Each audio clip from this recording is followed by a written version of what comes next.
नमस्ते, सदा वत्सले मातृभूमि, जय हिंद। दोस्तों दुनिया में सबसे शक्तिशाली पासपोर्ट की लिस्ट यानी कि पासपोर्ट 2021 लिस्ट की रैंकिंग आ गई है और इस लिस्ट में जापान को सबसे टॉप वाला लेवल मिला हुआ है। इसके बाद सिंगापुर को दूसरा और जर्मनी तथा दक्षिण कोरिया को संयुक्त रूप से तीसरा स्थान मिला है।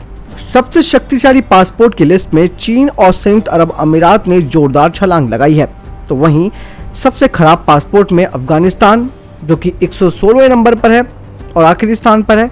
इसके अलावा सीरिया, इराक और पाकिस्तान है। लेकिन यहाँ पर सबसे बड़ी टेंशन ये है कि भारत को इस ताज़ा लिस्ट में एक करारा झटका लगा है और भारत यहाँ पर 90वें स्थान पर चला गया है। अगर पासपोर्ट का ओलंपिक कराया जाए तो जापान इस पूरी प्रतियोगिता को जीत लेगा। वर्ष 2006 से हर साल दुनिया की यात्रा के लिहाज से मित्रवत पासपोर्ट की सूची जारी करने वाले हैनली पासपोर्ट इंडेक्स के मुताबिक जापान एक बार फिर से इस लिस्ट में सबसे ऊपर है। जापानी पासपोर्ट धारक को दुनिया के 193 देशों में वीजा फ्री या वीजा ऑन अराइवल एक्सेस की सुविधा है। हेनली ने बताया कि कोरोना वायरस संकट की वजह से इस साल लोग बहुत ट्रैवल कर रहे हैं। इसी वजह से कई देशों ने कोरोना को देखते हुए आंशिक प्रतिबंध लगा दिए हैं। इस लिस्ट में दूसरे स्थान पर सिंगापुर है, जिसके पासपोर्ट धारकों को 192 देशों में एक्सेस की सुविधा है। उसके बाद साउथ कोरिया और जर्मनी आदि देश है। कोरोना वैक्सीन लगने के बाद भी अमेरिका और ब्रिटेन 7वें स्थान पर है। इस लिस्ट में चीन और यूएई ने बहुत अच्छी बढ़त बनाई है और ये टॉप 10 देशों की लिस्ट में यूरोपीय देशों की संख्या में ज्यादा है। आपको बता दें कि वहीं यात्रा के स्वतंत्रता के मामले में चीन और यूएई ने पिछले दशक में शानदार सफलता हासिल की है। वर्ष 2011 के बाद से ही चीन 22वें स्थान पर ऊपर चढ़ा है। अब वो 90वें स्थान से घटकर 68वें स्थान पर आ गया है। वहीं यूएई ने 65वें स्थान से छलांग लगाते हुए 15वें स्थान पर जगह बना ली है।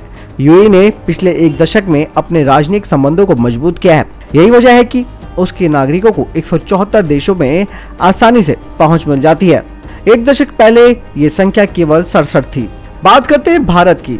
आपको बता दें कि इस ताजा लिस्ट में 2020 की उपेक्षा भारत 6 पायदान फिसलते हुए 90वें स्थान पर चला गया है और भारतीय नागरिकों को 58 देश बिना वीजा के प्रवेश देते हैं।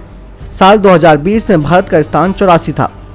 तब भी दुनिया के 58 देश भारतीय नागरिकों को वीजा की एंट्री देते थे। इस लिस्ट में पाकिस्तान का स्थान सूची में नीचे से चौथा बना हुआ है। पाकिस्तान 113वें नंबर पर है और उसके नागरिकों को केवल 32 देशों में वीजा फ्री अनुमति है। इस लिस्ट में अंतिम स्थान पर अफगानिस्तान है, उसे 116वीं रैंक हासिल है और कुल 26 देश वीजा फ्री होने की अनुमति देते हैं। अब जानते हैं कैसे तय किया जाता है पासपोर्ट की ताकत को। किसी भी देश के पासपोर्ट की ताकत या रैंकिंग इस आधार पर की जाती है कि उसके धारक बिना पूर्व वीजा के कितने देशों में सफर कर सकते हैं। इसका सीधा मतलब ये है कि कितने देश संबंधित देश के नागरिकों को अपने यहाँ वीजा ऑन अराइवल की सुविधा देते हैं। वीजा ऑन अराइवल अधिकतर मित्र देशों को दिया जाता है। यहाँ के नागरिकों से उस देश को कोई खतरा नहीं होता। इंटरनेशनल एयर ट्रांसपोर्ट एसोसिएशन यानी कि IATA इसका डेटा देती है। हालांकि दोस्तों कोविड की वजह से ये सारी समस्याएं आई हैं, लेकिन धीरे धीरे भारत अपने स्थान को मजबूत करेगा और आगे बढ़ेगा। हालांकि वैसे इसका कोई फर्क नहीं पड़ता है, लेकिन फिर भी एक स्टेटस के लिए लिस्ट में एक अच्छी रैंकिंग आनी जरूरी है। आपको क्या लगता है इस बारे में? आप कमेंट सेक्शन में लिखकर जरूर बताएं। बहरहाल इस वीडियो को इतना ही, मिलता है नए वीडियो के साथ। नमस्कार, जय हिंद, जय भारत।